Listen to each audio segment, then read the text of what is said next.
sono é muito mais do que apenas uma necessidade fisiológica. O sono também é uma necessidade emocional e mental. E nós vamos falar hoje sobre a sonhoterapia. Acompanhe o nosso vídeo.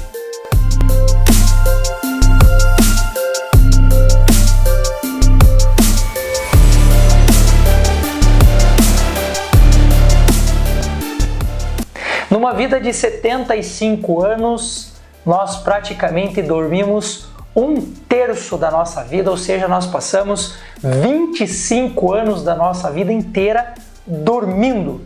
E as pessoas ainda acham que o sono não é uma coisa importante. Na verdade, todos nós, quando nós passamos pelas questões nossas do dia a dia, trabalhamos, corremos, resolvemos problemas e chegamos ao final do dia muitas vezes cansados.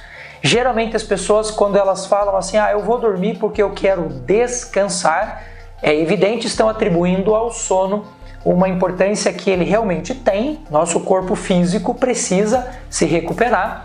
No entanto, eu diria que a função mais importante do sono não é fisiológica. Nós temos muito mais a ver com a questão da organização do pensamento, com o processo da aprendizagem, com todo o nosso processo de acomodação emocional, junto com essa questão fisiológica. Mas, infelizmente, a maioria das pessoas não sabe disso ou não fala sobre isso, né?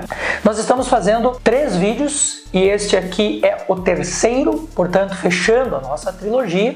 Já começamos falando um pouco sobre a versão da neurociência, já falamos um pouco sobre a psicanálise e hoje eu quero trazer para vocês uma ferramenta muito legal que é a sonhoterapia. Você vai falar assim, professor Júlio, mas dá para fazer terapia enquanto o cara dorme? Não, enquanto o cara dorme, não. Mas dá para a gente fazer no antes e no depois. E é exatamente sobre isso que eu quero falar com vocês agora. Bom, professor, todo mundo sonha? Todo mundo sonha. Por que nem todo mundo lembra dos seus sonhos? Porque a lembrança é uma habilidade que se constrói. Se você tentar lembrar o que você comeu no almoço da terça-feira passada, você também não vai lembrar.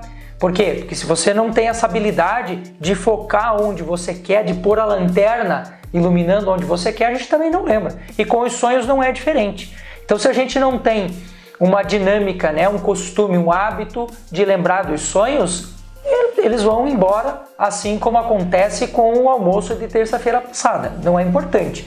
Então, a primeira parte da sonhoterapia, para quem não teve a oportunidade de assistir o segundo vídeo da interpretação dos sonhos, a sonhoterapia tem uma parte que é a interpretação propriamente dita do sonho. Para interpretar você tem que lembrar. Então, a minha sugestão, faz o exercício essa semana para você ver que você vai passar a lembrar com mais facilidade. Acordou de manhã cedo, antes de levantar-se da cama, deixe um pedaço de papel e uma caneta ou material de anotação do lado da sua cama e antes de levantar, pegue o papel, pegue a caneta e tente lembrar o que foi que você sonhou aquela noite. É provável que 1 ou 2 dias você não vá conseguir lembrar, mas à medida que você vai impondo essa nova forma de acordar, você vai ver que os sonhos eles começam a vir com muito mais facilidade. Lembre-se que sonho não é presságio, que sonho não é déjà vu, que sonho não é nada esotérico. Sonho é um processo bioquímico do nosso cérebro que está ali fazendo todo o encadeamento de flashbacks que nós temos no nosso dia a dia e que, por meio do sonho, nós colocamos ali em forma de organização. Então não se leva sonho ao pé da letra, não se olha para o sonho de uma maneira literal, é necessário interpretá-lo. No entanto, quanto mais detalhes você conseguir colocar do seu sonho, melhor. Geralmente as pessoas que fazem os relatos de sonho fazem sempre a narrativa, E acabam não fazendo a descrição do cenário. E muitas vezes o cenário é mais importante do que a própria narrativa em si, ok? Então essa é a primeira parte que eu quero que você comece a fazer, que é a mais fácil, Que é você fazer a anotação dos seus sonhos e com a maior quantidade de detalhes possíveis. Porque às vezes o detalhe pequeno ali da tua cena é que se torna pra gente na análise o elemento central. Professor Júlio, existe uma tabela em que as pessoas podem olhar e dizer assim, sonhei com isso, então aquilo, sonhei com isso, então aquilo. Existe, mas ela não é confiável. Por que não, professor? Porque a interpretação do sonho é feito sempre pelo indivíduo que sonhou. Então eu que sonho com um cachorro e tenho cachorro em casa, posso ter uma interpretação completamente diferente da pessoa que não tem cachorro nenhum e também sonhou com o cachorro, ou o indivíduo que teve um trauma de infância e acabou sonhando com o cachorro naquele momento. Então não se pode levar isso ao pé da letra, porque depende muito da interpretação do sonhador, do indivíduo que está sonhando, as relações que ele faz com as questões, os modelos mentais e emocionais dele. Por isso eu não posso oferecer para você uma tabela pronta. A gente sabe, por exemplo, que na média, pessoas que sonham que estão nus, sem roupa, são pessoas que querem se mostrar, que precisam ser vistas. Quando eu sonho com um carro indo embora, eu sei que eu posso, nesse sentido, estar pensando em alguém que morreu, em alguém que partiu, coisa do gênero, mas essas interpretações, elas são sempre dentro de uma linha, mas não são efetivamente padrão, não devem ser consideradas como padrão. Bom, então falamos dessa primeira parte da sonhoterapia, que é o processo da interpretação do sonho, e agora eu quero ensinar para vocês duas técnicas bacanas para a gente aplicar no antes do sono. Por que, professor, que a gente vai aplicar no antes do sono? Porque a gente sabe que os sonhos eles são compostos a partir de elementos, né, que fazem parte da nossa vida. Então, se eu altero esses elementos ou se eu os encadeio de uma forma específica, eu também busco um resultado específico a partir daí. Por exemplo, a gente sabe que as pessoas elas sonham com coisas que aconteceram na sua infância, com coisas que aconteceram na sua adolescência, mas a gente sabe também que 99,9% dos nossos sonhos são relativos a coisas que aconteceram naquele dia. Se naquele dia você lembrou de um fato da infância, você pode ter a impressão de que sonhou com aquela coisa da infância, mas na verdade você sonhou com o que você lembrou daquele dia. Tem gente que sonha de uma maneira recorrente com alguma coisa. Eu sonho com trauma que aconteceu há 20 anos. Então meu sonho está fazendo referência a esse fato de 20 anos. Não, o seu sonho está fazendo referência ao fato de você ter lembrado aquilo ou de estar, no processo de lembrança daquilo constantemente. Então eu sei que a maior parte dos sonhos acontece com elementos que nos aconteceram naquele dia. Portanto, sabendo disso, nós podemos alterar o encadeamento lógico desses sonhos. Por exemplo, de tudo que aconteceu durante o dia, tudo que está mais perto do horário do sono é mais fácil de aparecer no seu sonho.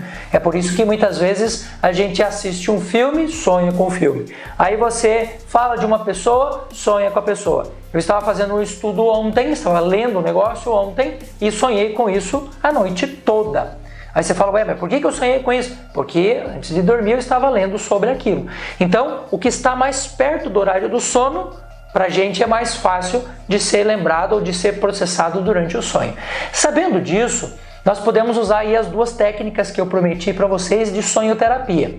A primeira técnica, ela consiste no seguinte: terminou tudo o que você tem para fazer, já está indo para a cama, sente-se, não deite, sente-se, e pegue uma situação traumática aí que você queira resolver, lembre dessa situação com a maior riqueza de detalhes que você puder e mude o final, ou mude a situação trágica. Por exemplo, a pessoa está lembrando de um acidente, meu caso, perdi meu dedo aqui e eu não tenho mais como pôr o meu dedo, então não adianta eu tentar mudar o final da minha história com o meu dedo crescendo de novo. Não sou lagartixa que cresce o rabo, então não cresce meu dedo de novo, mas eu posso mudar a carga emocional. Ao invés de ficar extremamente angustiado, triste ou coisa do gênero, eu posso mudar essa carga para outra coisa, como por exemplo, ser indiferente. Ao começar a olhar para o dedo e falar, agora eu sou assim, esse é o meu normal. Então, sente-se ali na iminência do sono, pegue essa história, ou muda a carga emocional, ou muda algum detalhe que para você é importante, e repete essa história umas 6 ou 7 vezes. Por quanto tempo, professor? Então, na sonhoterapia a gente trabalha sempre com a lógica de pelo menos 14 dias. Então, durante 14 dias você vai fazer a mesma coisa. Senta, lembra da história, muda o final, não sei o que, não sei o que. Você vai ver que essa reprogramação emocional, que essa reprogramação mental sobre o fato, ela acontece com mais facilidade. Não exclui a terapia comum, convencional, não exclui a ida ao analista, ao psicólogo, ao terapeuta, ao psiquiatra e tal, não exclui. A outra forma que tem de você trabalhar com a sonhoterapia é você vai precisar de uma outra pessoa para te ajudar. Funciona assim: você deitou na cama, tá ali na iminência do sono, tal, puf, caiu. Essa primeira fase do sono, ela ainda é uma fase meio que semiconsciente. Então, tudo que você fala para uma pessoa neste momento, ela processa durante o sono e durante o sonho. Então, tanto para cognição, para a parte de memória, quanto para a parte de terapia, é válido, funciona. Agora, pelo amor de Deus, avise a outra pessoa que você vai fazer isso.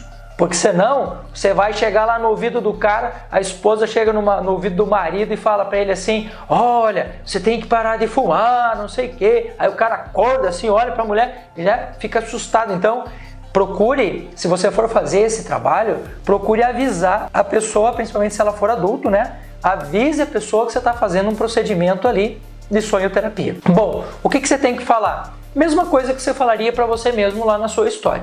Então, você tem lá uma criança que tem um comportamento equivocado, criança que morde os outros, né? Então, ali na hora do sono, quando ela pegou no sono, você vai falar para ela assim: você é lindo, você é maravilhoso, você é tudo que a mamãe e o papai amam na vida. E amanhã, quando você sentir vontade de morder alguém, você vai lá e dá um beijo nessa pessoa.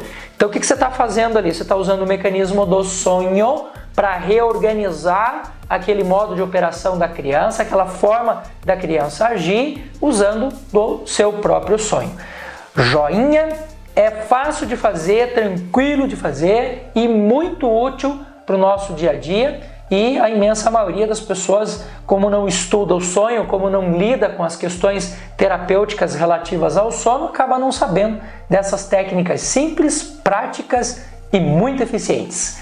Se você não é inscrito no nosso canal, aproveite, já faça a sua inscrição, já deixa o seu like aí, que isso me mantém aqui motivado e feliz, trazendo conhecimento útil que pode mudar a vida das pessoas. Beijo no coração, até a próxima!